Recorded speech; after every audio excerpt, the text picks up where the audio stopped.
In the year 2025, I watched 63 movies and 7 TV shows. Well, okay, I did 62 movie reactions. I'm adding a special one on there that I didn't do for a reaction.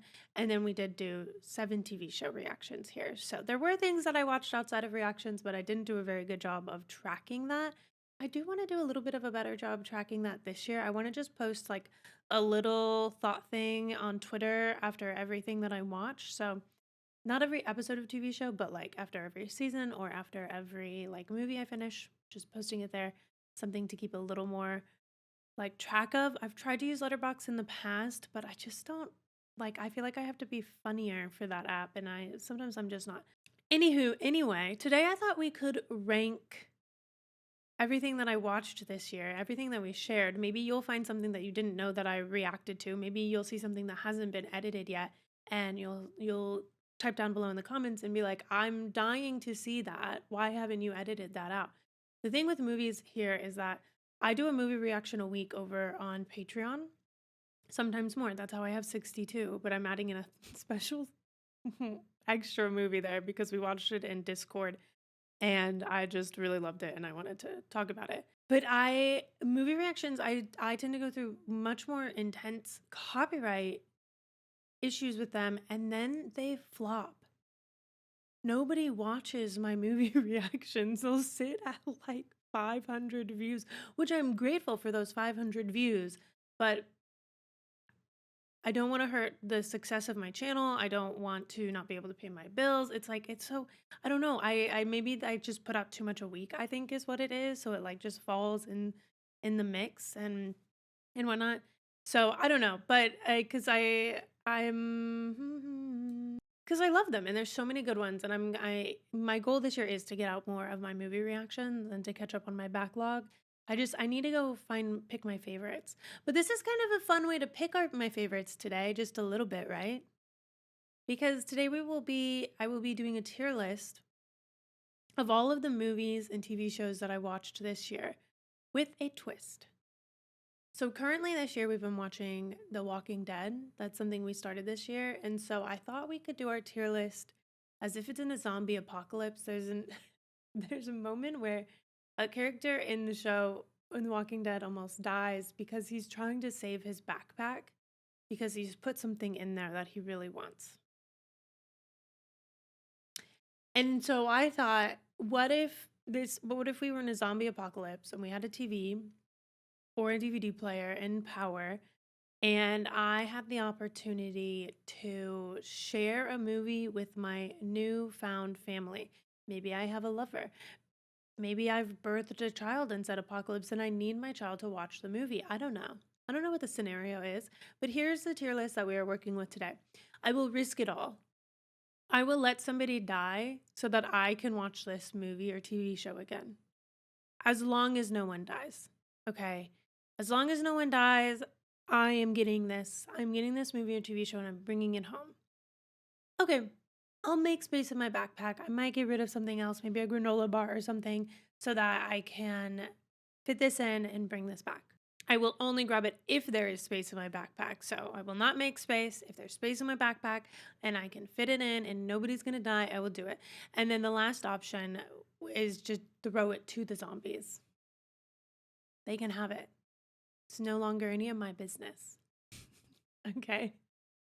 All right, so we're going to start with the TV shows. We're going to do a list of the TV shows first. There are only 7 of them, and then we're going to go into the movies, which of course there are 63, so buckle the heck up.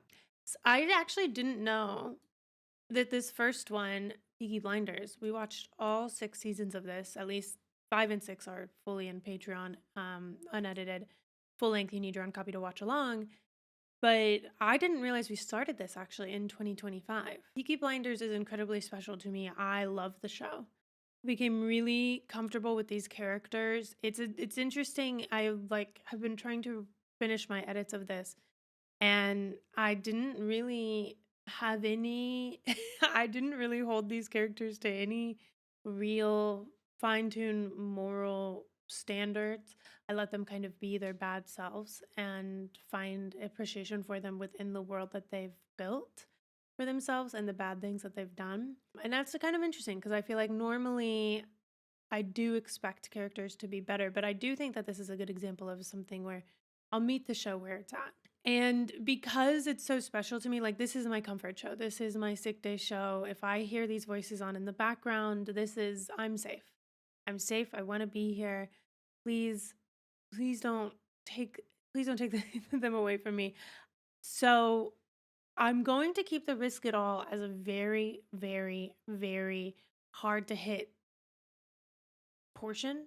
And I am going to risk it all for the Peaky Blinders. Okay, like I said, it's my comfort. And if and if I and if I have to live in an apocalyptic world and I find all 6 seasons of this out in the wild on a DVD or on a VHS and I can pick it up, you bet your heckin' bottom dollar, I'm doing that. The joy that this will bring me, the comfort this will bring me in life, I'm risking it all for Peaky Blinders, okay? Tommy Shelby would be proud. Next, okay, we have the 3rd season of White Lotus. I I think about this show a lot, not because I think it was the best thing that came out this year. I really enjoyed watching this show in the moment, and I've questioned if this show fell off in season 3 or if because it was my first time watching with like in real time and like paying attention to the online discourse of it, if I spoiled my experience of the show because it was in the end somewhat predictable. I liked the characters a lot in this season. I think the kind of the conundrums in it, the incest aside of it all, but like the I don't know, I really liked the theme of it. I really, really liked the theme of it, and the ending didn't land as hard for me because it was so expected. And I don't know, does something need to be unexpected to be good? That's a good question. I guess the answer to that truly is no, it doesn't have to be unexpected. So it still was, I mean, because I had a great time watching it. And I think some of the performances in this show were some of the best that we had all year. I mean, we had a stacked cast, we had some phenomenal monologues, and also it just was like really good about the feeling. I think that this show could do with perhaps a little bit less of a focus. I mean, well, that's kind of, I don't know. I think the mystery of it all, maybe the monkeys should have killed everyone. Maybe that would have been more fun if it's going to be predictable. I mean, there was still an element of unpredictability in it. And the ending was devastating, and that does kind of save it for me. So I guess I would make space in my backpack, but I'm not getting rid of anything important. Okay. I'm taking out like a teddy bear for a kid who has like 10 teddy bears. Okay. This might be a little controversial. The Last of Us season 2. Actually, it might not be controversial. I'm so bummed, dude. I I have a little bit of a hard time noticing. Well, I like to give things the moment to like see it through. Like get to the end, let's see how the story wraps up. I can't even remember what I didn't like about The Last of Us season 2. I just know that I don't stand by The Last of Us season 2, that it was not as good as it should have been. That they let us down. I think they had I just think the game was so good, but I feel like this is an example of where they almost tried to keep it too similar to the game and how the story is told, except for the fact that they didn't let us go kind of back and forth with the characters. Well, it's been a while since I've played the game. Anywho, I was deeply disappointed in this show this year. I'm hoping season 3 will be good. I'm not going to throw it to the zombies. I don't know if there will be any TV shows that I throw to the zombies, but I'm definitely only grabbing it if there's space in my backpack.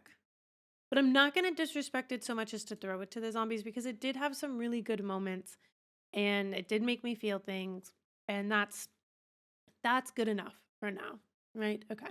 Next. All right. Okay. I mean, we watched Severance seasons 1 and season 2, and this was the start of a new me, I feel like. Watching Severance, I didn't know that I could utilize different aspects of my brain for this channel. I think that when I watched Severance, all of my reactions benefited from the way that I approached watching this show. and to analyze it in a different way and to kind of dive into the themes and stuff and feel safe doing that because it's a show kind of meant for that. But then I realized that's what I really, really love doing. That's my favorite thing. And so Severance is so special to me because of that. And I didn't get to watch it whilst everyone was watching it, season 2 at least, but I did watch it after the fact. So I don't know. I didn't have to like be super in the moment with other people while they were watching it, which felt maybe a little bit better than, say, when I watched White Lotus. Because I think White Lotus started to scratch this itch of like analytical thinking and kind of pulling apart theming and stuff. And then Severance really hit that home run for me and connected a few dots on kind of where I can make this channel different for you so that if you're watching a show and you want to watch it with multiple people, like you know what to get from me, and it's going to be more thematic journeys. We're going to talk about the theming, we're going to talk about the character arcs, we're going to talk about kind of the ethics and the morals and kind of what it makes us feel and our biases towards the characters and why we have biases towards certain characters versus others and things like that. And um I still don't know if I'm going to risk it all for Severance. I don't know if I'm going to risk it all for Severance because if I'm thinking about actually being in a zombie apocalypse, I don't know that this is the best show for that. Although it could build community. I'm thinking in a zombie apocalypse I would want more comfort and less Severance. But I would go get this as long as no one dies. This is definitely it's close to being in the risk it all category. It is so close to being in the risk it all category. But the risk it all category has to be so, so special. And Severance is so, so special. When I am still, as long as no one dies, I'm gonna get it. Now let's go to the big one. Okay, this is where probably most people who are watching my channel right now, this is probably where you're coming from. The Walking Dead. You know I love this show. You know I do. We've seen up through, I mean, as of right now, I've seen up through season 6, episode 3. So for me to still be 10 toes down, and I'm gonna take Bob's toes with me, so I'm 20 toes down on this. I think I've got to risk it all for it. I think I've got to risk it all. No show has ever really activated. I mean, I think it's the length of it, right? Because I had a great time watching. I mean, one of my other favorite reactions here is going to be Game of Thrones. I love that show so, so, so much. And we have a new show in that world coming out in January. And I really connected to those characters and getting into that world. And I loved it. But I think, you know, The Walking Dead allows me to really tap into my natural instincts as a person, which is to kind of overanalyze and to empathize and to cry and to feel. And so um I think I know I'm putting 2 in here for TV shows and we only have 7, but I think it would be wrong of me not to risk it all for The Walking Dead. Because I love these characters. So now would it be traumatic to risk it all for a zombie show in a zombie apocalypse? Yeah, it absolutely would be. It absolutely would be. It might not be the best decision, but it's a decision, you know? It's a decision. Okay, we only have 2 more TV shows to do. Pluribus. I love this show. I love this show. I have really been trying to embrace things that move at a slower pace. Now, if you've watched past reactions and stuff, you may know that sometimes I will kind of overthink the length of a movie. I think I overthink it more so when it comes to action movies because there's something about the sound and the like action that kind of makes my brain turn off. And I have to really be invested in the people and invested in the emotions to enjoy action. And so I feel like a lot of longer movies these days, maybe it's the Marvel of it all. Not that I've watched a ton of Marvel movies. I haven't seen any of the recent ones, but like maybe it's that kind of leaning towards the superheroification of movies that we've seen in recent years that makes everything kind of move at this pace and we don't take this time to like just breathe with the characters. And something that I really, really loved about Pluribus is it gives you that moment to deep inhale and exhale with each character. Or well, mostly with Carol and Manusos. Apologies if I'm mispronouncing his name. And I really appreciated that, and I think it hit the nail on theming for me. I think the queerness of it all is so insanely important to that story, and there's a ton of themes that were intended to be put in it and themes that weren't intended to be put in it, and I think it's telling a really interesting story. And I think the more that I think about it, I think the less that anyone is right about how they feel, and the less that anyone is wrong about how they feel. What am I really trying to say? I think that really it's just a matter of you decide where you would rather be in this world. And it's kind of a gray area. And I think we want to find a lot of times with media, well, this is the right way to do things and that's the wrong way to do things. And like I'm anti-hive mind, okay? I'm anti-hive mind. I'm anti-AI. In in the real world, and so they kind of go hand in hand, right? I'm anti that like conformity. I'm anti not asking questions. I'm anti not being critical, using critical thinking. I'm pro having individuality. I'm pro live and let live. Like in a world where so many people think, well, I can't do anything to change it, so whatever. I'm just gonna sit back and everything's corrupt, all the way down to the turtle. So what does my little thought have? If I disagree with what's going on in the world, what does it matter? You know? And I don't agree with that way of thinking. I don't think you have to shoot. Well, don't shoot people. But I don't think you have to shout from the rooftops where you stand on things all of the time. I do see kind of like in a way that people want to expect that from maybe more like influencer types and whatnot. And I can understand why that's fair. And it is fair. I think like if you're so proud of what you're thinking, then you shouldn't be ashamed to say it. But then so I think with that this show just had this like essence of all of that. It wasn't a show about politics and it wasn't a show about, what's right and wrong in the world, but it was a show about kind of not kind of, but it was a show about this alien thing coming in and taking over a whole bit of the population except for 13 people, and they're still in their human body, so it's still a very human show, but like they aren't individuals anymore. They're one hive mind going and doing the things of an alien race that they've deemed as correct. And the interesting thing to me is that there's this disagreement that I have with the thought process of, well, I perceive it to be something that is making you miserable, so I'm gonna save you without consent. And that's where it comes back to the conversion therapy of it all in that show. And that's where I think it's so like deeply important and such a good thing to think about. And why like you can be on either side of the fence, and it's just I think Vince Gilligan had kind of described it like it's your decision to make if you think being in the hive is hell or not. And I think that's fair. For me, being in the hive would be hell. Like if I were to I don't think you would know it while you're in the hive, but if I were to get out of the hive and realize that my entire life was stripped away, my body was used in ways that I didn't consent to, and like they just stole every essence of who I was, then like what's the point? If you're not able to enjoy the quote unquote like unbridled happiness that you get from being in the hive, then really what is the point of being in the hive? I think life is worth it because you have the duality of the highs and the lows. And that's for me still where I stand on it. But I think like the discussions around it, while sometimes a little hostile, they were really fun to have.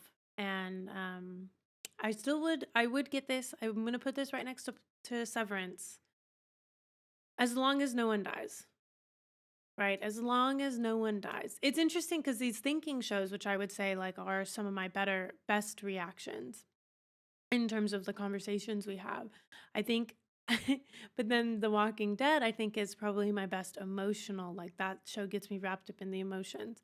I don't know, Peaky Blinders, I don't have a read on that. I don't get lots of comments on those ones, so um I'm not sure. But I love it nonetheless cuz the world is so special to me. And then this last one is technically still in the process.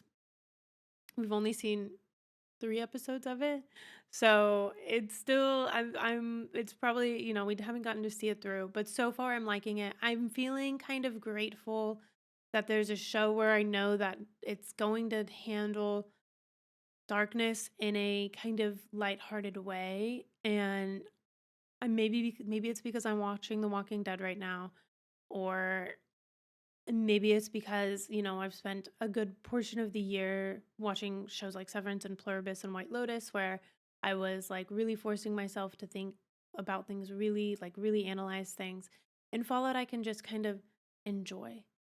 I'm analyzing it still, but it's not meant to be, like a big think piece, or, we're not all supposed to be writing dissertations or whatever on it.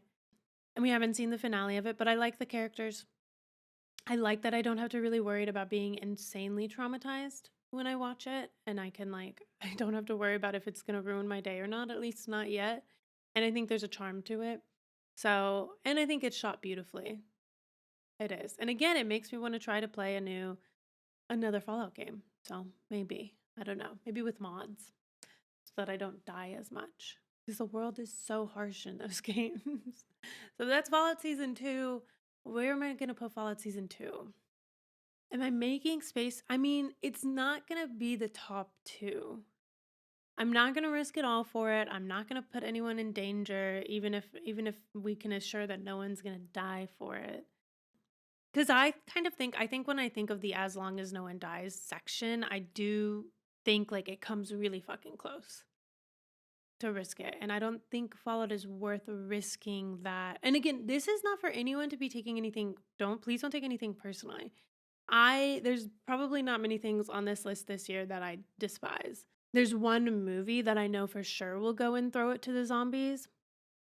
But other than that, there's I can find usually something good about almost everything. So this isn't really, and this was not meant to be taken super seriously. So like don't don't take it personally if I put your favorite in a place where you wouldn't put it.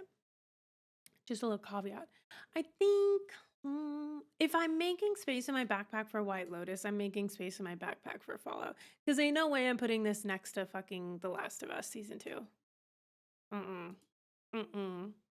Where The Last of Us Season 2 failed us, Fallout is not failing us. Okay, that is the TV shows. I'm going to wipe these off the screen. Please let me know how you feel about these. Okay, let's talk about TV shows that we have coming up in 2026, though, before we move on to the movies. Tomorrow. You won't see it tomorrow. Tomorrow, I will be sitting down for 15 straight hours to watch every episode of The Pit as I think the good Lord intended it to be watched. All through. Starting at episode 1, ending episode 15, all in one day, recording it all for you. Okay? I don't know how long it will take me to edit that out.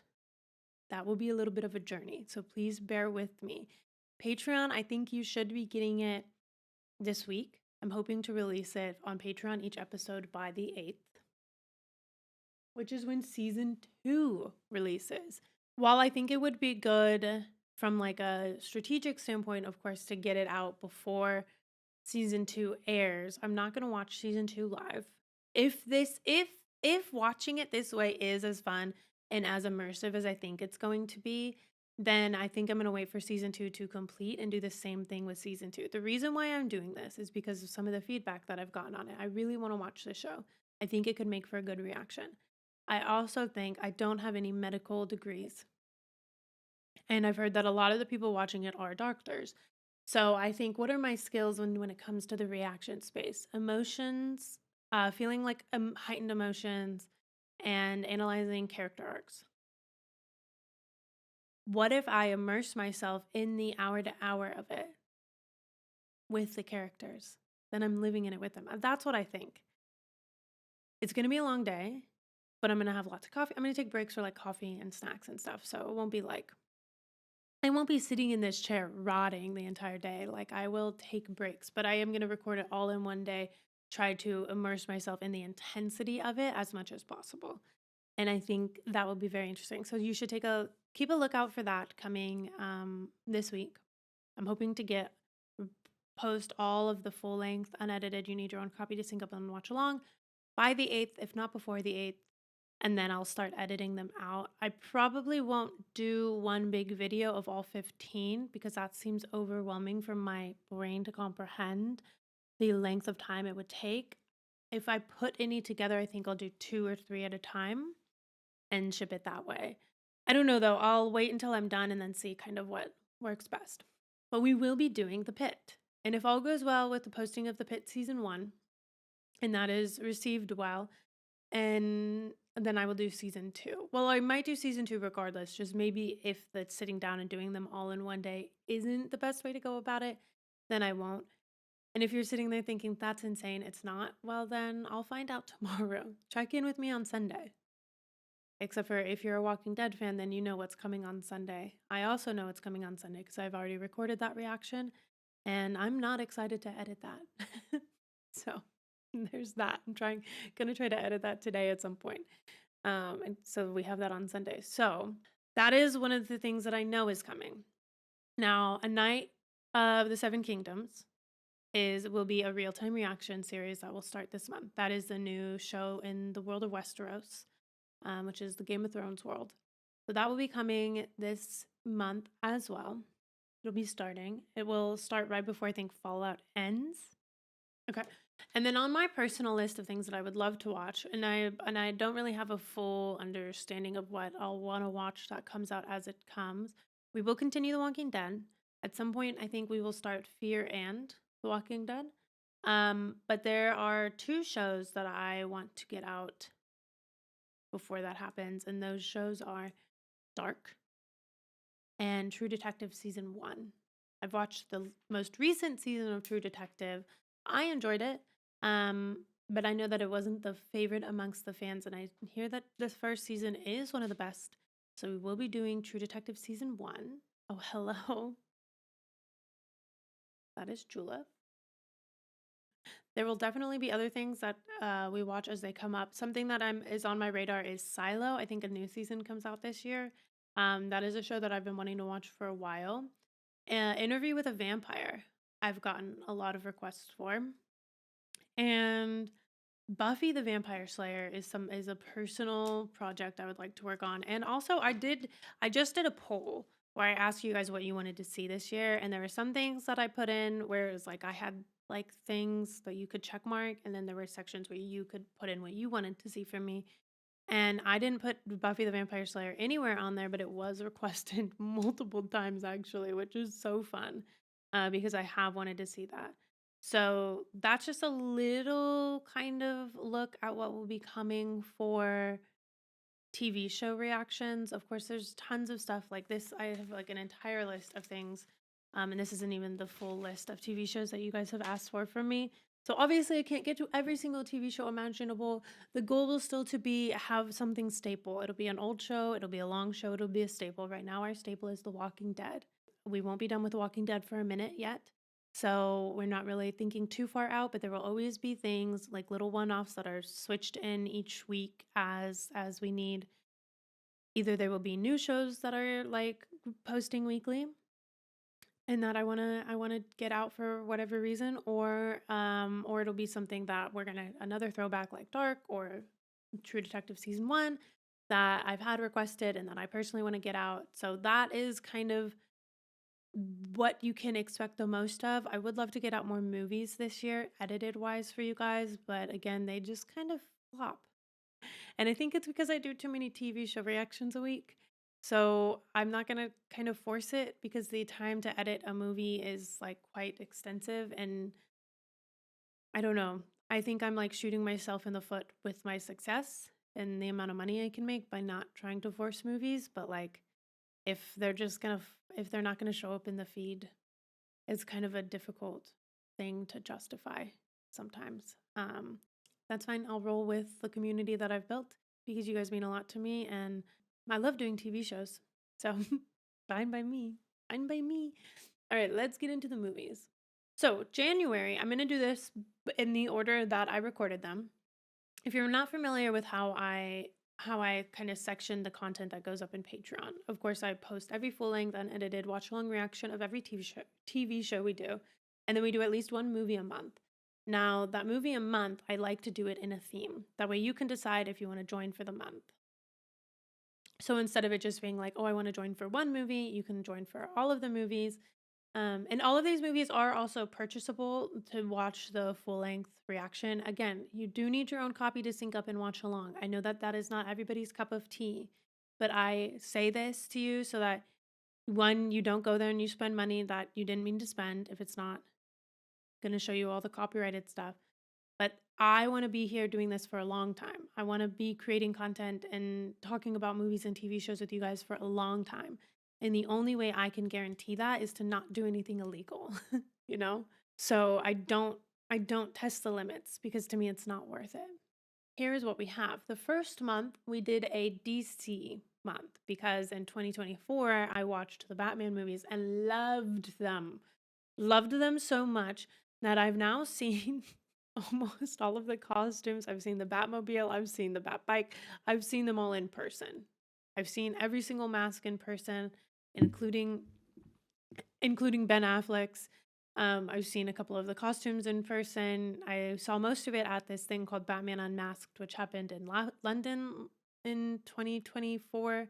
And I happened to be there when it was happening, so I went.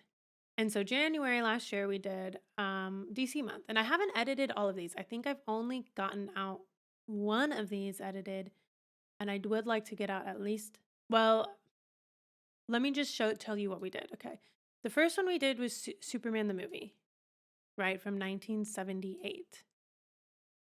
I mean, actually, wait, no, I think I can't remember which one. I don't distinctly remember what happened in this movie. I remember enjoying it. I remember enjoying it so much as it's Superman. I enjoy him as a character. Superman the movie was the first movie that we watched in 2026. I enjoyed it.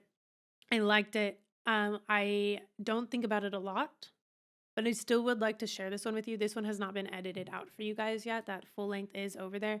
I think, make space for this in my backpack on nostalgia alone. Now, you've got to know something about me. The only thing holding me back from really being the biggest DC fangirl that you know is that I'm so afraid of people thinking that I'm a loser for coming into the fandom so late and calling me fake that my little heart wants to be a fan but doesn't want to be told I'm not allowed to be a fan. And so I'm keeping myself at a distance because I don't want to piss off the real fans. Well, not that I don't think I'm a real fan, but you get what I'm saying. So Superman the movie. Now, right up there next, Superman 2. Now, I think that this is the one where he has to change time. He has to like go fast so he can like go back in time.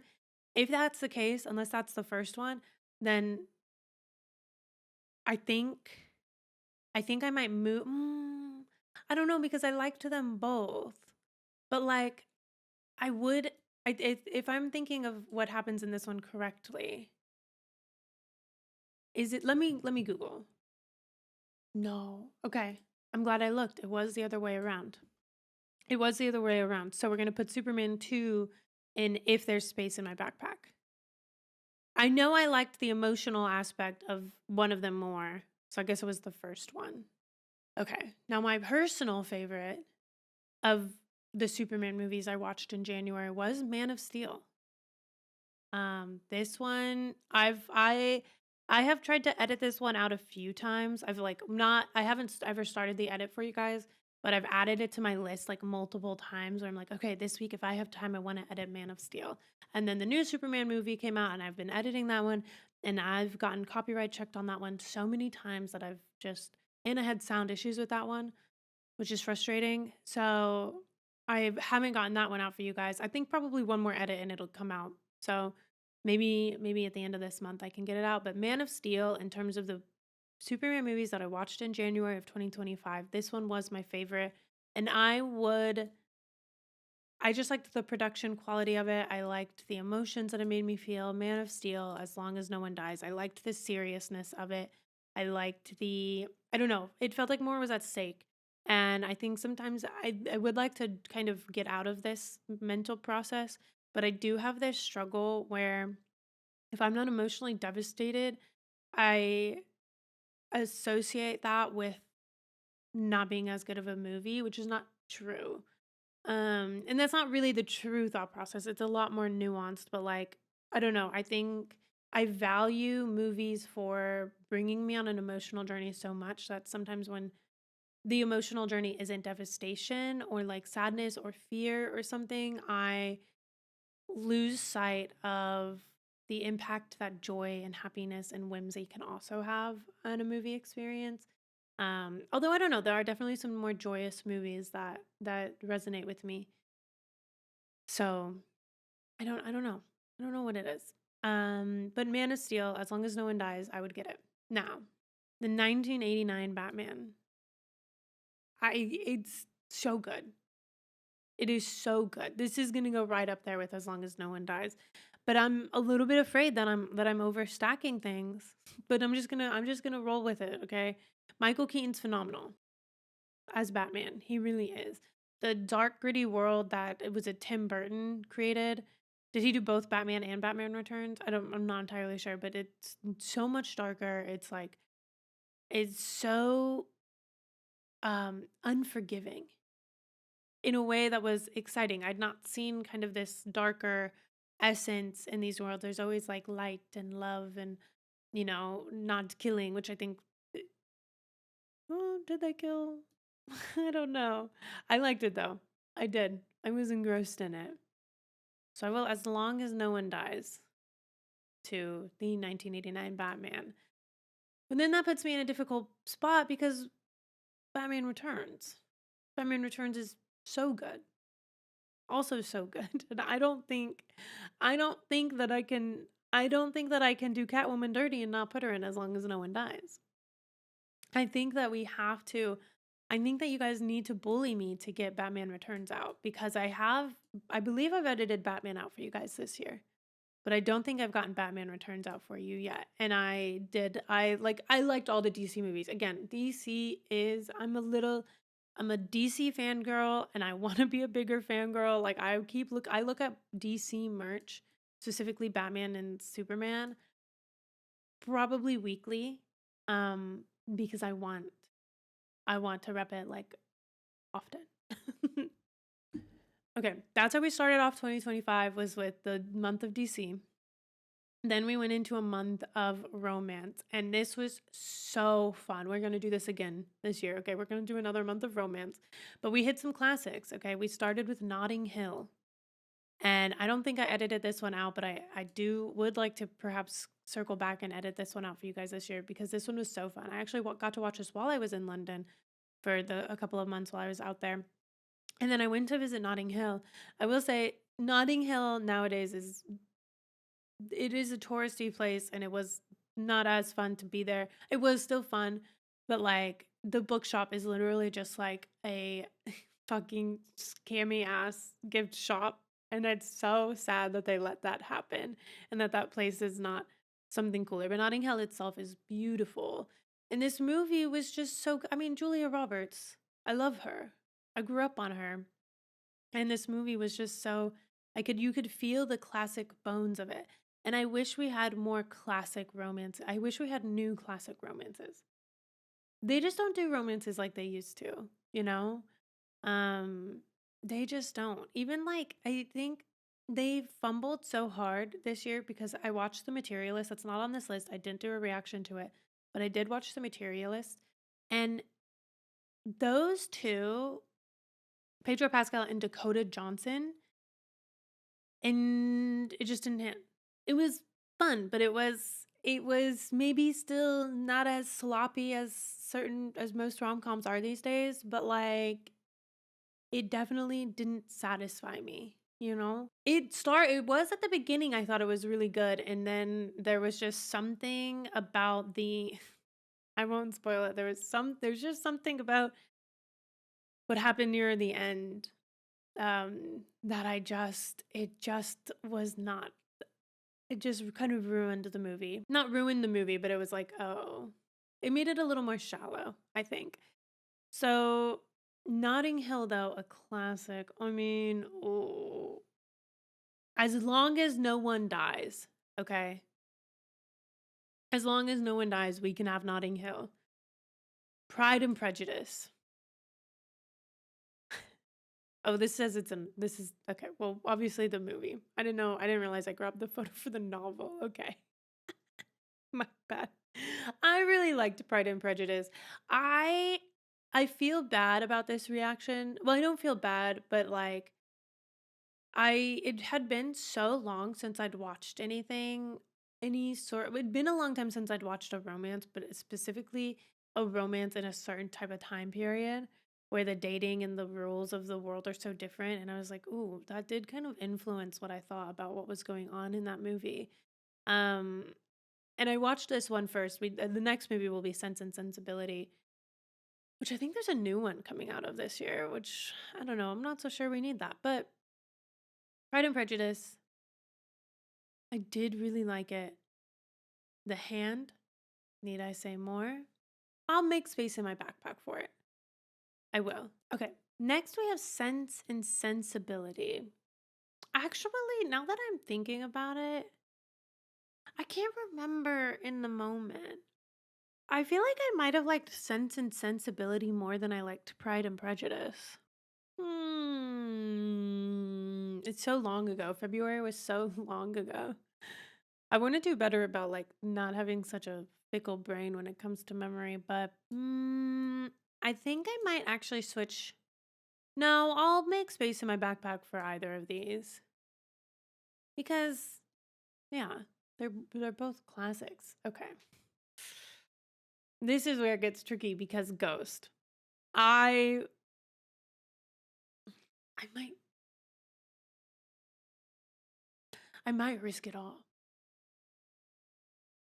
I think Ghost is so good. And this is one that I'm definitely gonna get edited out for you guys. Come hell or high water. If only 100 people, if it only gets one view, it'll still be worth it. Because I love this one so much. This is romance to me. This is romance to me. If you die, you better come back and haunt my ass or else, you know? I loved it. I loved it. I'm gonna risk it all.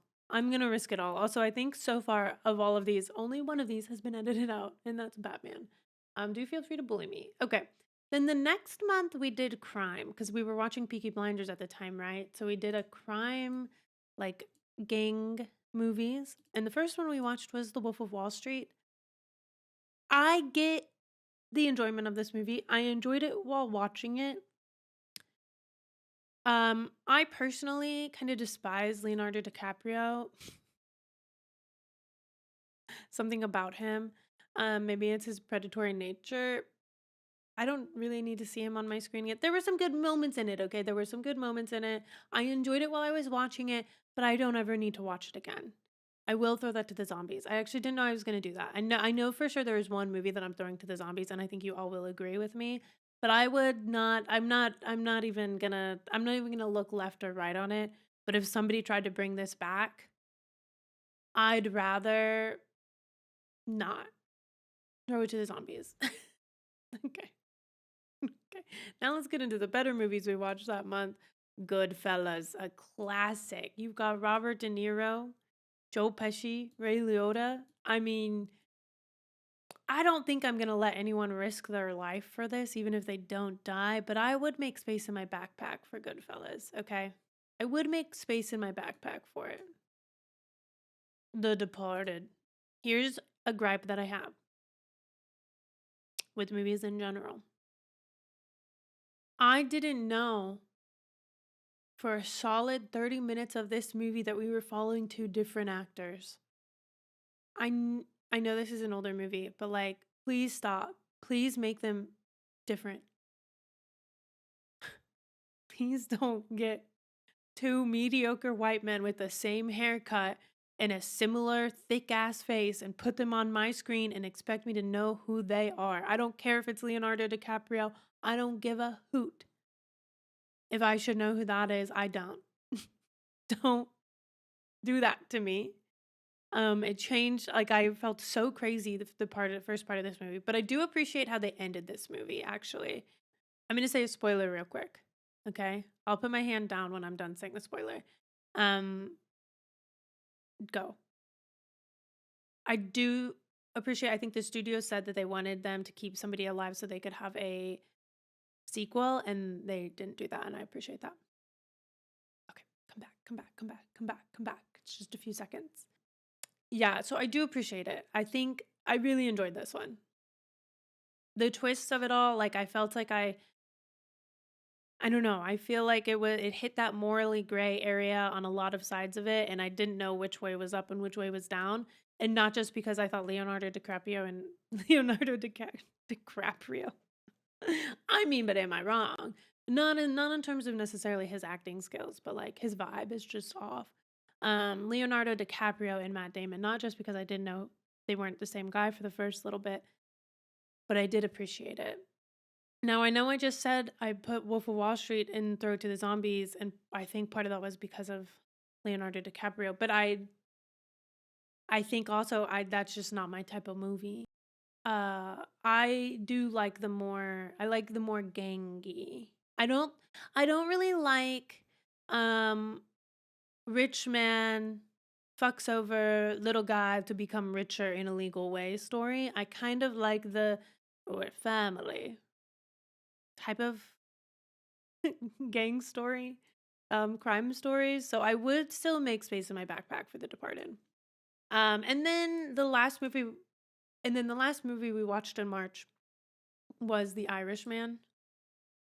Now, I enjoyed this movie. I had a great time with this movie. Again, you've got Robert De Niro, Al Pacino, and Joe Pesci in a movie, a freaking phenomenal uh, mob movie. But I am gonna, if there's space in my backpack, this, okay? It's long, it's a little long-winded, but it is well made. It is kind of a beautiful movie, and I did emotionally get invested in it, but I think oh, I don't actually know. No, no, no. I'll keep if there's space in my backpack. If there's I can't just be a slut. I can't just be a slut for the Irish all the time, okay? We have April. What was our April theme? Because I'm looking at this and I can't for the life of me figure out what the theme for these four movies would be. Maybe there was no theme. I don't know. Anyway, the first movie from April is Sideways.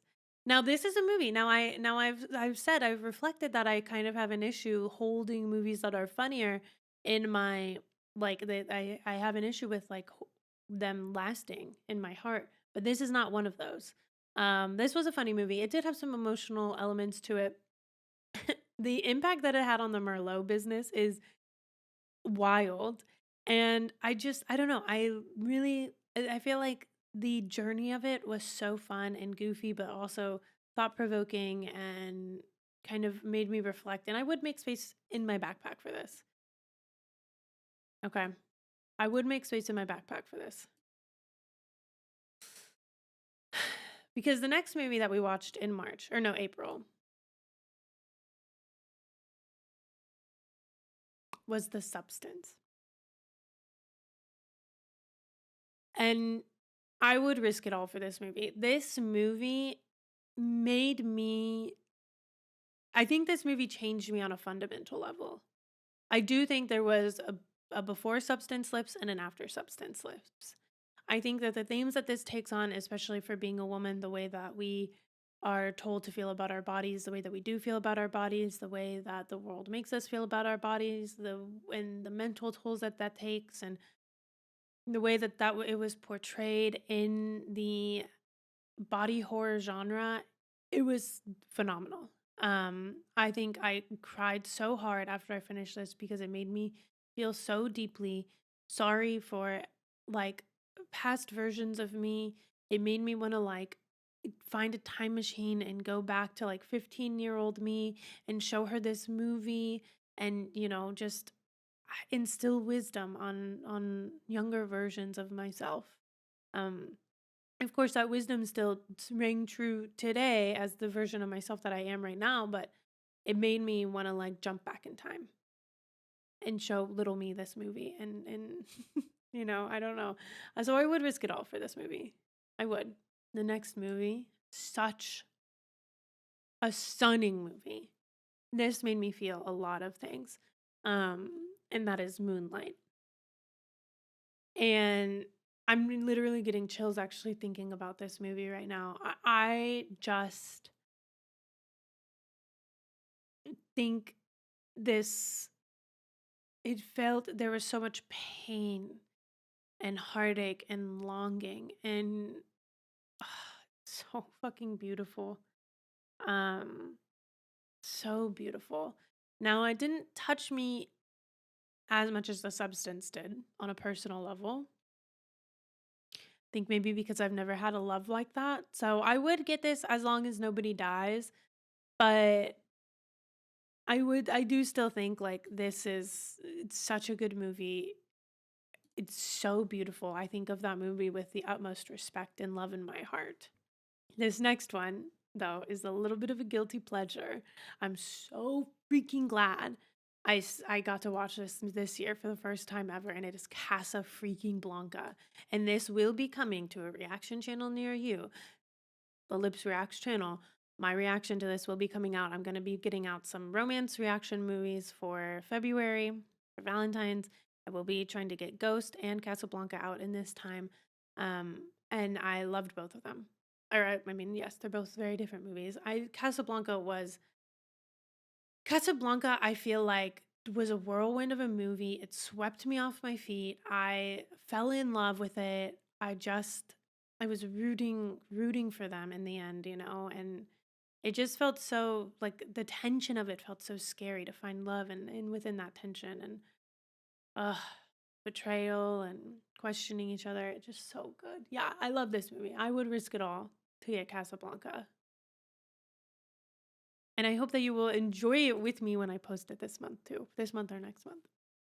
Let's move right on to May. May was a personal favorite theme for me. I love this theme. We have a couple movies this year coming out in this theme that I'm really, really excited to watch. And specifically, one of them also will connect. I mean, not. I think it's the same writer, but not the same world. Unless I'm wrong about that. But the first movie we watched in our sci-fi month was The Martian. I do have this one edited out for you if you have yet to see it. Please do go watch it. I loved this movie. I Sci-fi are some of the first reactions you all talked me into doing when I started reactions. I've done Interstellar and I've done Arrival. Have I done any others besides The Martian? I don't know, actually. I love The Martian though. The Martian made me feel so many things. Potatoes, dude. I've never looked at a potato the same again. And I don't know. There's just something about sci-fi that really hits the nail on the head for me. It's definitely become one of my favorite genres. I just love the like mysteriousness that you can have in sci-fi. I love kind of the I'm not a scientist when I don't know anything about science, but I love kind of that technical aspect that is kind of required sometimes in the sci-fi genre. I love kind of the threat of aliens, but this one there was no real threat of aliens. It was just isolation. And I think the concept of isolation and what that does to us as humans is um it is so deeply relatable and understandable what happens to someone when they're isolated, even if we've never been as isolated as Matt Damon was in The Martian. Well, I really really liked this one. So that is I think I would as long as no one dies, as long as no one dies. I need to keep the risk it all section for like really, really, really, really like that's got to be like there should be very few movies in that section. Next, we have the 1982 The Thing. This was just I mean, okay. The movie itself wasn't like haha hee hee giggles. But when I think of this movie, I think about the fun that I had watching it, if that makes sense to you. Like I think about this movie and I go, yeah, I would watch that again. That was a fun movie to watch.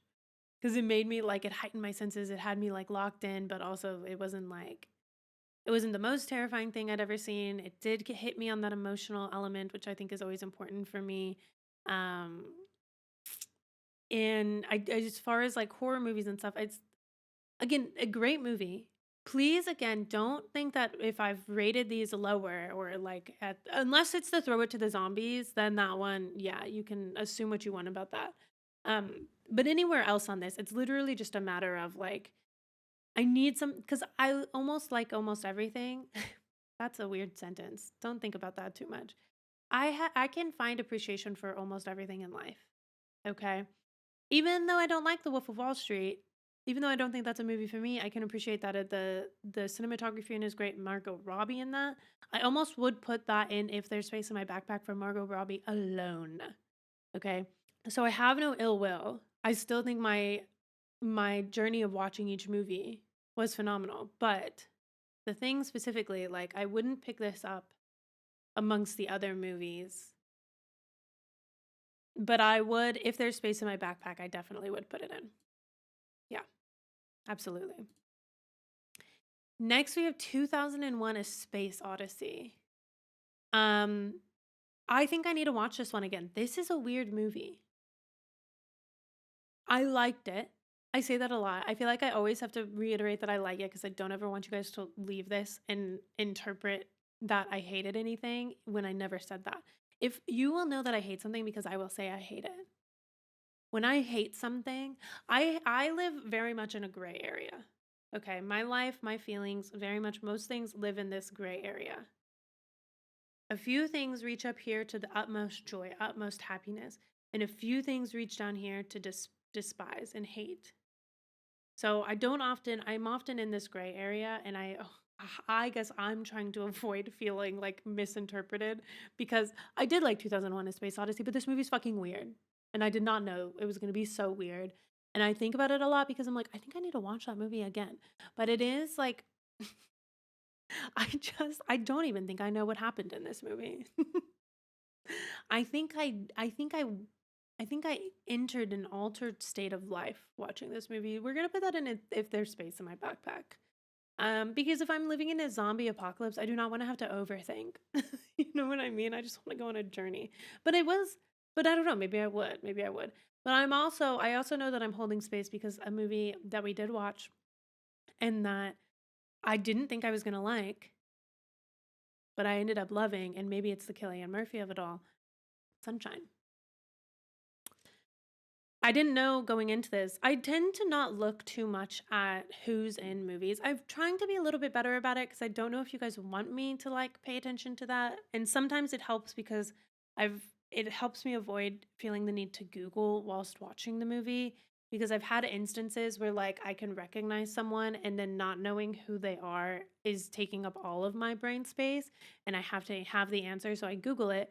And then obviously like you guys will be like, "Hey, that's like can you not sit down and pay attention for this amount of time? Like we're paying attention to you pay attention, so we need you to pay attention." And I think that's fair.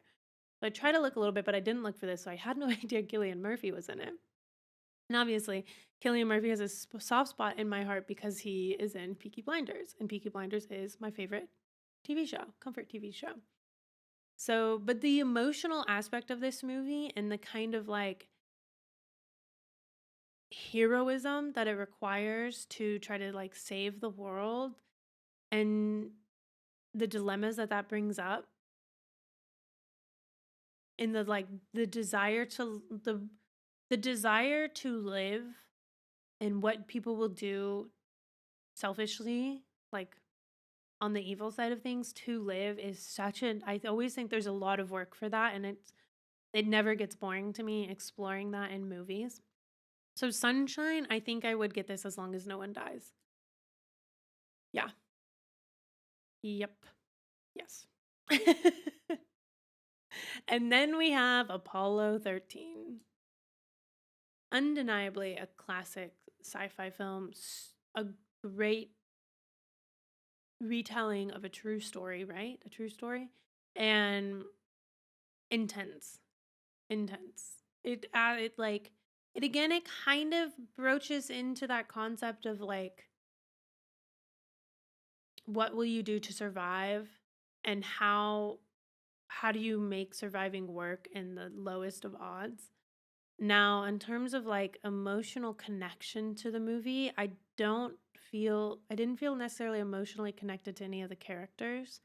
Um, Not that you were supposed to, but I think that did make the experience of watching it feel maybe a little less connected. No, I felt connected to like wanting them to live and whatnot.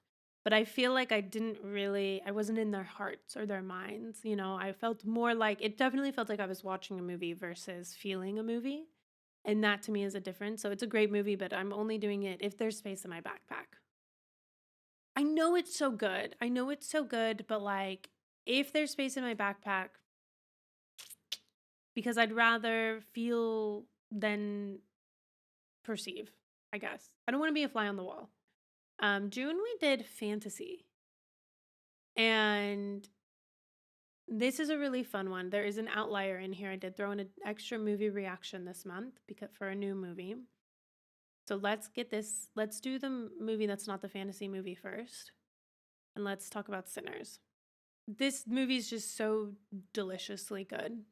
I know that it got a lot of praise this year, and I think that's because it deserves the praise that it got.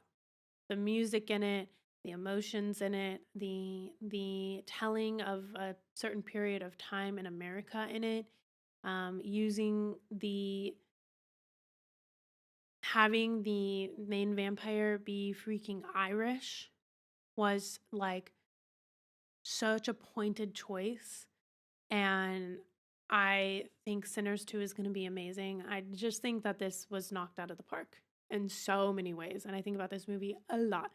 And I think that this was the first movie in like since The Substance that kind of changed me as a person.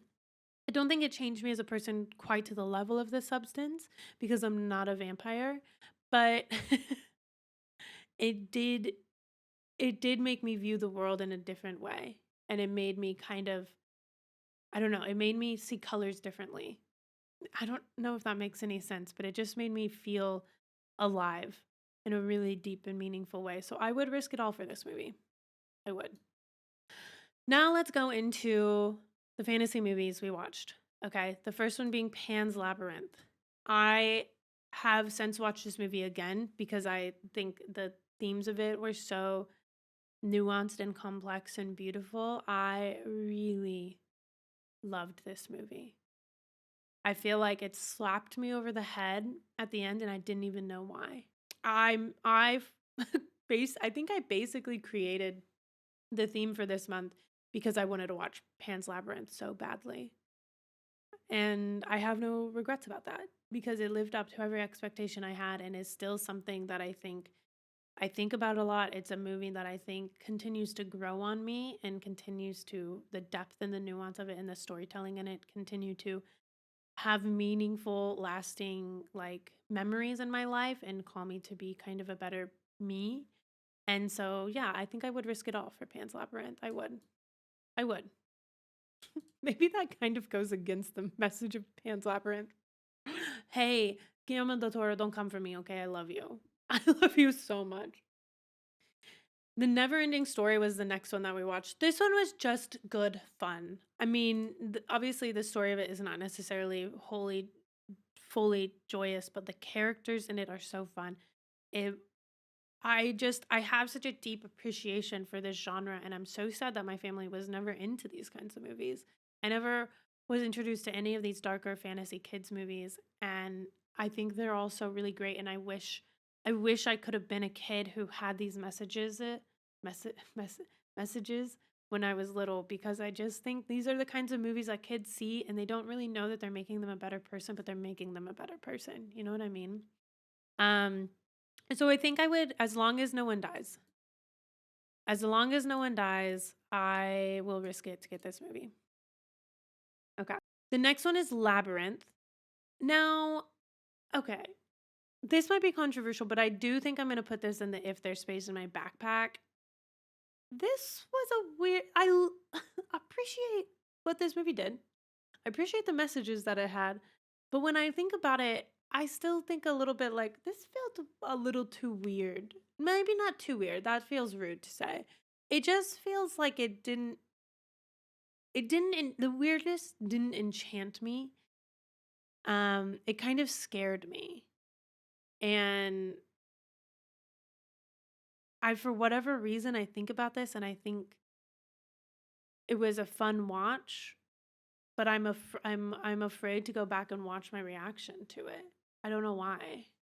I'm afraid to edit this one, and I don't know why. I think it would still be a fine reaction.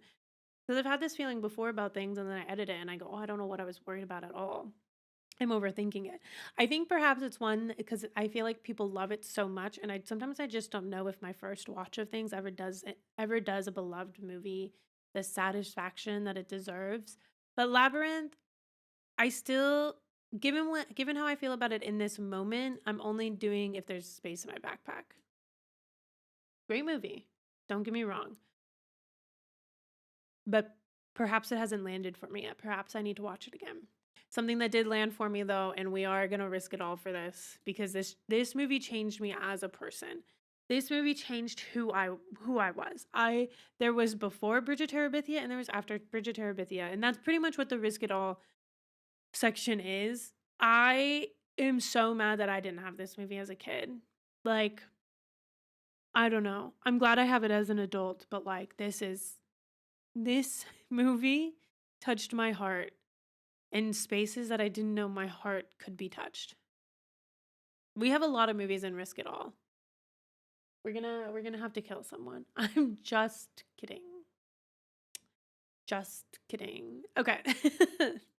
Now, then we go into the next month. We did all the Final Destination movies. Okay. So Final Destination 1, they all have a similar concept, right? But Final Destination 1 is my favorite one of my favorite Final Destination movies. And I'm going to get it as long as no one dies. Okay. Final Destination 2, I enjoyed, but I will make space in my backpack for it. Final Destination 3, I think this was... Shoot, I can't remember anymore. I can't remember. They all kind of run together in the end. I think I liked Final Destination 3. Hold on. Oh, yeah. This is the one. Yeah. Final Destination 3 is another one of my favorites in the franchise. I personally, Final Destination might be my favorite horror franchise. Gotta say it. Gotta freaking say it. There is a movie in here that we watched this month that I need to circle back to, but I want to get through the Final Destination. I'm gonna put 4 and 5. Okay, look. If there's space in my backpack, okay, it starts to fall off for sure, and I think it falls off with 4 and 5, though I can't really remember where it falls off. Maybe 5 brings it back. But I will tell you what I did love was Final Destination Bloodlines. Okay. So I think 1, 3, and 6.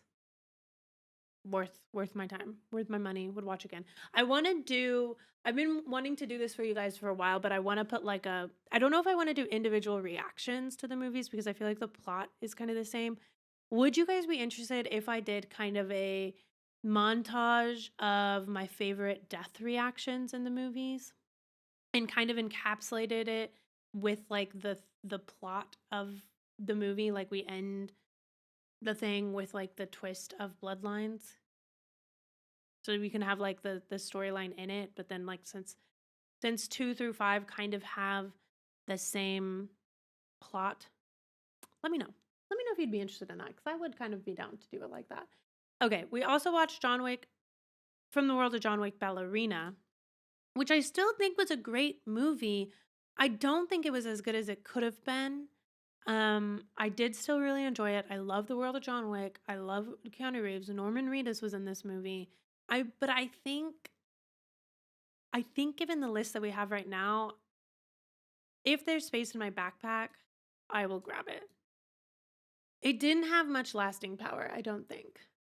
Now, the next month, we did the 28 series. We started with 28 Days Later, which I thought was great. I will make space in my backpack for 28 Days Later, okay? 28 weeks later, we don't even need to waste our time talking about that. Throw that to the zombies. They can have it. I'd never come back. That movie, I would go so far as to gaslight somebody that the movie goes 28 days later, 28 years later, 28 years later, the Bone Temple. That movie Bone Temple hasn't even come out yet, and I'm going to assume it's going to be fine. People. Now, this month, whatever month this is, I've lost track. What is this? August by this point? I did also watch K-pop Demon Hunters, which I loved. And I would get it as long as nobody dies. K-pop Demon Hunters, as long as no one cries. Like, the movie is so fun. It's beautiful. The music is delicious. It's just, it made me feel things. It made me cry. And it did make me feel like I changed as a person. I don't think in the deeper ways that I would put it in risk at all, but it is worth the hype. It is worth the love that it gets. Now, 28 years later, this is an interesting one, and I'm going to put this in as long as no one dies, but I want you to know that the caveat is that the Bone Temple aspect of this movie did touch my soul in deep and powerful ways, and I'm really hoping, I want to put this just in as long as no one dies, because I want to hold space right now for the Bone Temple, and if the Bone Temple doesn't fundamentally alter me, then I will cry. I will actually cry. But 28 years later, I thought was a phenomenal movie. Okay. Hear it from my mouth. Oh, I think I got in 2 little extra movies the next month. No. Did we do a comedy month? What is going on with these next couple of movies? I'm not entirely sure. Well, we watched Monty Python and the Holy Grail. And this was a fun movie. I think the humor in this movie, I wouldn't say it went over my head, and I enjoyed it in the moment, but I didn't feel it super inclined to watch the next movie. I felt more like, okay, I understand. Yeah, good little quips. Good little quips, like good. It felt like watching like a meme movie. Good for the moment. Surprised that it like isn't such a zeitgeist of socials, but like if there's space in my backpack, I would still get it. I'm not throwing it to the zombies. Okay, I'm not. The zombies aren't allowed to have the movie. It just wasn't. I just don't think I'm the audience for it. Superman 2025 though, phenomenal. You'll take my DC fandom from my cold dead hands as long as no one dies. Okay, weapons. A great horror movie. As long as no one dies. Okay. I had a great time watching this. This is edited out for you guys if you want to go watch my reaction to it, and I do think it is one of like my favorite movies of the year, but I am putting it in as long as no one dies. A Fish Called Wanda. This is one that I want to edit out for you guys like so deeply in my soul, because my reaction to A Fish Called Wanda, I just had so much fun. This is probably one of the most fun movies I've ever had. I think when I think of movies like Monty Python and the Holy Grail, this is the experience, this is the laughter and like joy that I want to have from a movie like Monty Python and the Holy Grail. And I think that's why I'm just like, oh, maybe those movies just aren't for me, because like when I watch a movie like this, I'm giggling, I'm kicking my feet, I'm invested, you know?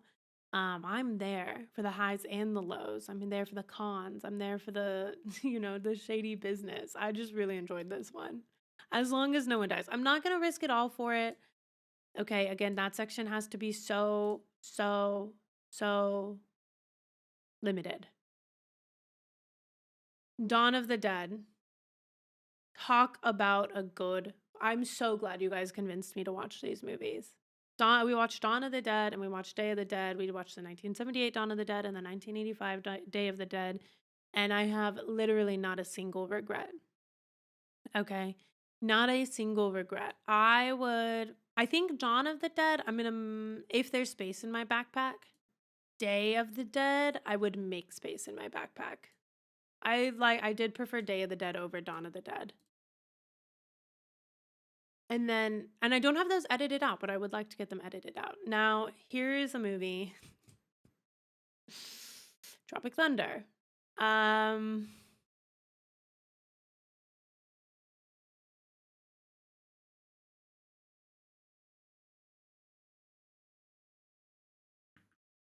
Yeah, That's it. Shaun of the Dead. Probably this is why I don't understand the humor stuff because I am always confused with myself. I really liked Shaun of the Dead. Would you consider Monty Python and the Holy Grail and Shaun of the Dead to have similar humor? I had a lot more fun watching Shaun of the Dead than I did Monty Python. And I had fun watching Monty Python and the Holy Grail, but this I had more fun with. Sometimes with Monty Python and the Holy Grail, I feel like I laugh because I feel like I'm expected to laugh. Whereas like even though it's like a little bit like it's humorous and I like get it, it doesn't make me like laugh naturally. You'll probably never see the edited reaction to that. You can go watch it if you want though. Okay, Shaun of the Dead, as long as no one dies. I'm gonna get that. Bring Her Back. The follow-up, not the follow-up to Talk to Me, but by the same directors as Talk to Me, their second film. And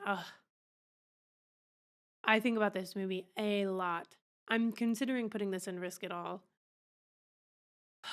I think it's such a scary exploration of grief that is so lasting in my heart and soul, and I think about it a lot. I think it is so visceral to know that somebody can have such, I mean, even though this is a movie, right? But it's like to have such a connection with another human in the world that if they died, you would do all the things that this person did in this movie. It's kind of beautiful in a very haunting, scary, that was not an okay thing to do way. And I think I want to risk it all. I think I'm going to risk it all for Bring Her Back. I just think it was so good. I don't know. I don't know if I'm doing I don't know if I'm doing that section a disservice by putting too many movies in there. Okay. We'll move on. We'll move on. This was October, so we're getting near the end of the year. Trick or Treat. I love this movie so much. I will probably watch this movie every single year. I would consider having kids just so that I could grow them up, raise them, and make them watch this movie with me on Thanksgiving, Halloween, maybe Thanksgiving too. As long as I mean, is it crazy to... No. We can't put it in Risk It All because I have another movie I'm putting in Risk It All. It's going in as long as no one dies because it's fun. It's fun. It has some great themes. I think it's a classic movie in my household. I'm keeping it there. Okay, Clown in a Cornfield. I had so much fun watching this movie. I honestly, some of the scary movies that I watched in October were like the most fun I had because I picked some like odd ones. And Clown in a Cornfield was one that I didn't really expect to be as good as it was, and it blew me away. It just was so fun. It just was it was slashers.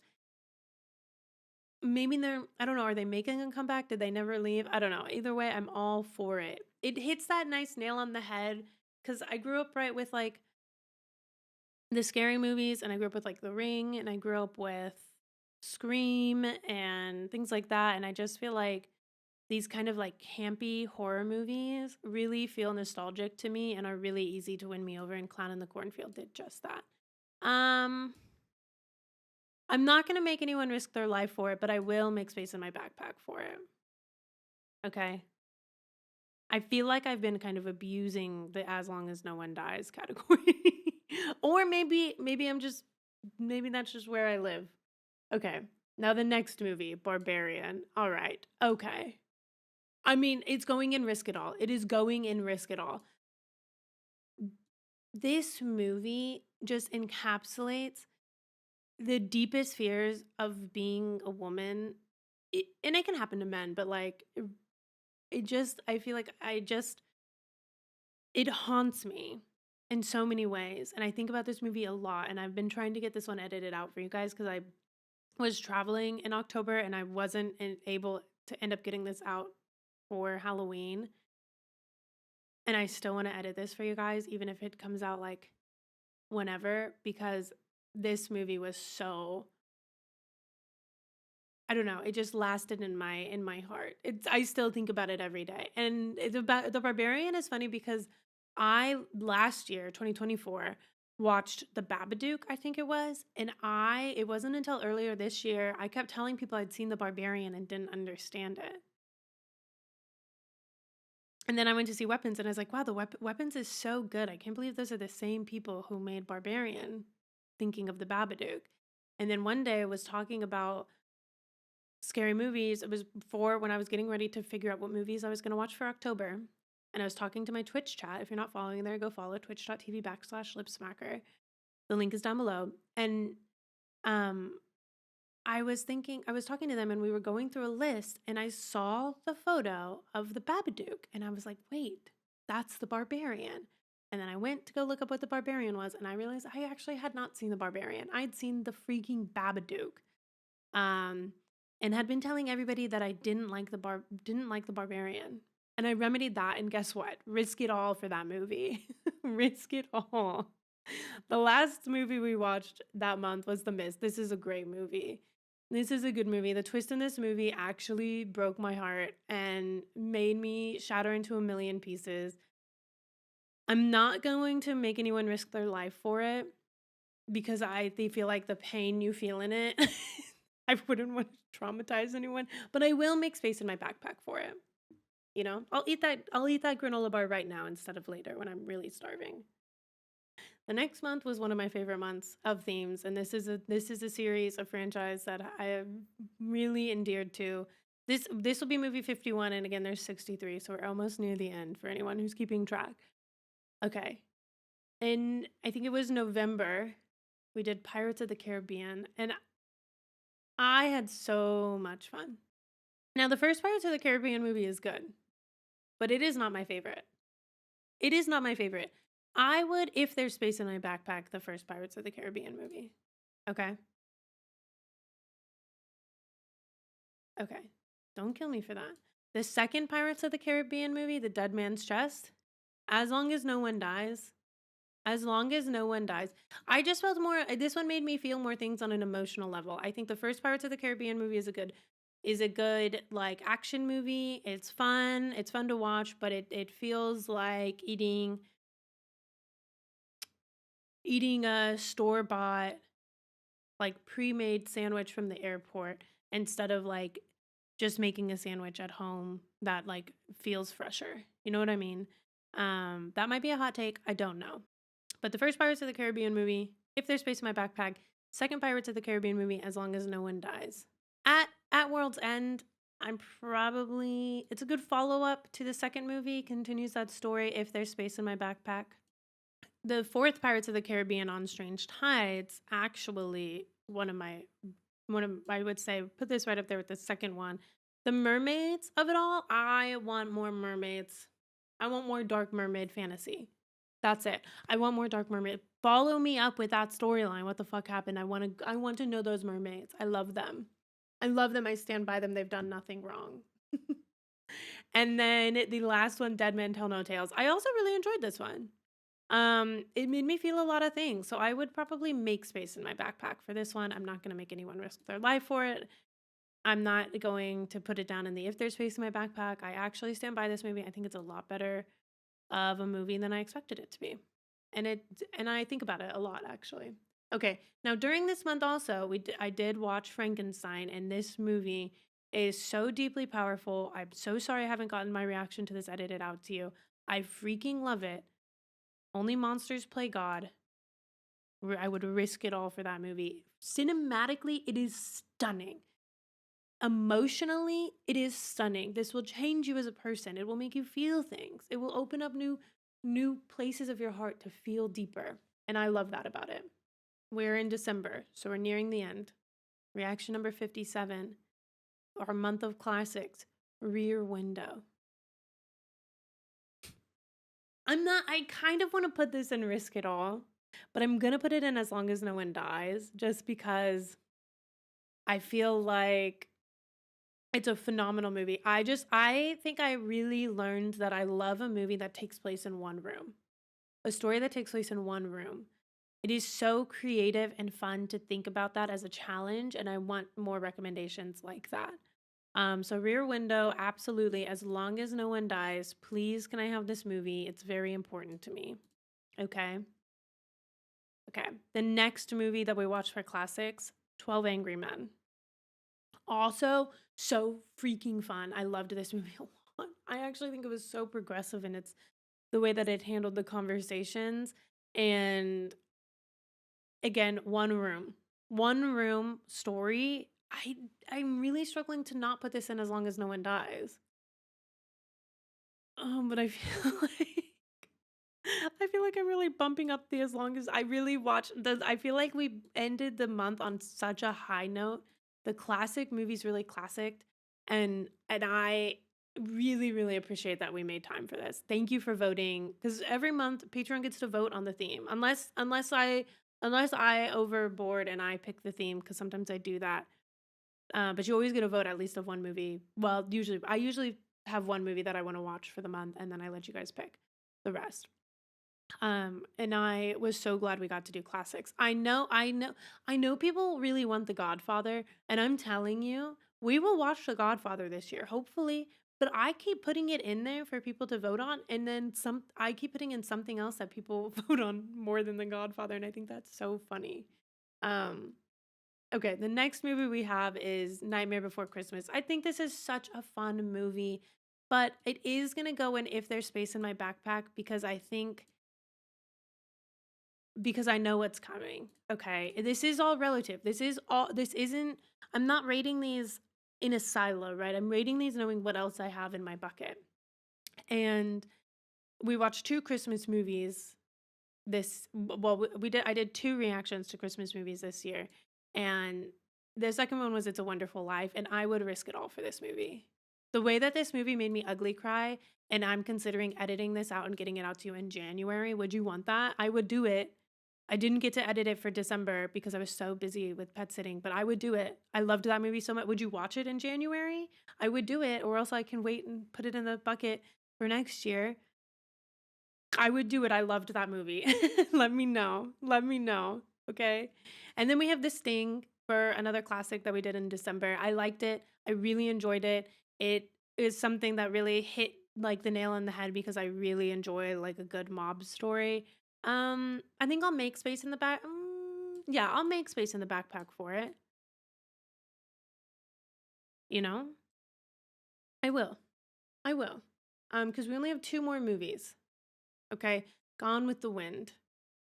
This is technically the last reaction I did this year. Sorry, I didn't realize this was so little. Um, and I really, really loved this. I was so scared to sit down and watch this because I was like, there's no way I'm going to be able to lock in for 4 hours straight. No, I did. No, I freaking did. And I would do it again. And I will get this edited out for you guys. I will put in the work. I think I'm going to do it in 2 parts because it is so good. And it is such a beautiful movie. And I just really, it made me feel a lot of things. And I'm so devastated that it wasn't a happy story. Um, but it's just so good. Okay, and then I have a little extra one for you. I didn't do a reaction to this, and I've actually never been more sad that I didn't do a reaction to something. I watched this in the Discord, which we are going to be doing Discord movie nights every other Monday. If you're not in the Discord, I don't have the link. You can just ask me for the link and I'll send it to you. But if you go over to Twitch, it's linked on Twitch. I just don't link it on YouTube because every once in a while I have a video really pop off, and sometimes I'm afraid because I don't really know how to control that, and I'm scared. I'm scared because we have a really intimate and fun community, and we do a lot of community stuff. So sometimes I feel like opening that up to the belly of the beast of the algorithm is a little bit scarier. But you are more than welcome to come and join us. Okay, so you just let me know if you need that link. And then so a movie that we watched in December was Violent Night. Okay, and this is probably one of the best experiences I've had watching a movie. I'm devastated I didn't know that this was so good. I would have recorded a reaction to this for you guys because this was so freaking good. And I'm gonna put it in as long as no one dies because I don't think I would stay on the nice list if I put it in Risk It All and let somebody die for Violent Night. But like it is so good. It is so, so, so, so good. It was so fun to watch. And that's it. That's 63 movies. I want to do a better job this year of tracking the movies that I don't do reactions to. But usually, I don't know. We're going to start doing movie nights every other Monday right now. We might end up doing every Monday for some months. It just depends. But like, I don't know that those will always be things that I react to. Sometimes they will be things that I react to and I'll record the reaction before, but I like the making memories. Like I like watching things with people for the first time. So it'll be a little bit of a mix, but I am going to try to tweet every time. Tweet. It's X, as some people call it, right? There's a link down below there from my Twitter handle. But I just kind of want to like post every time I watch something. That way you guys can kind of keep up on it, whether it be a reaction or whether it just be for me. And we can kind of just really enjoy movies. I want to watch more indie movies this year. Now, I did poll you guys on kind of what you guys were wanting from me this year. And I haven't finished looking through all of the results of it, but of course, some of the new movies coming out that will be reacted to the moment I can get my hands on them: The Odyssey, Project Hail Mary, Supergirl, and Sunrise on the Reaping. Oh, and Immortal Man. Okay. Now in terms of franchises that were asked for a lot, but did I say Supergirl also? The Godfather has so many votes, and then Terminator and James Bond, I think, are the ones leading the way right now. So I am still going through those responses. If you saw that post, I posted on Patreon and I posted in the community section of YouTube, asking for people to kind of fill out a survey essentially, so I could get some ducks in a row for 2026. And I'm very excited. Every month we will still do one movie reaction a week. Okay. January, I am starting with the greatest hits of 2025. So far, based on the votes and based on what I chose, I picked one battle after another, which I think a few of you guys probably would have voted for. And then I'll also be watching the new Knives Out movie. And I don't know what the other three are going to be yet. I need to go look at that poll now. But I hope you enjoyed my rankings of these movies. Even if we disagree, that's okay. This is not a personal slight at any of these movies, except for maybe 28 Weeks Later specifically. I kind of feel bad for Wolf of Wall Street and Tropic Thunder to put them on that level, but those movies just weren't for me. And 28 Weeks Later is just objectively an awful movie. So, and that's probably the first time I've ever said that. But this was fun. Thank you for being here. Thank you for joining me in 2025. I promise to try to get more movies edited out for you guys in 2026. If you promise to watch them. If you want. I'm never going to force you. But I do feel like they just kind of fall away because I put so many TV show reactions out a week. But I don't want to pull back. It's a really real Sophie choice for me but nobody dies. just maybe I go a little hungry. Anyway, thank you for being here. Thank you for spending 2025 with me. Thank you for jumping into 2026 with me. And I will see you in whatever movie reaction we get into this year.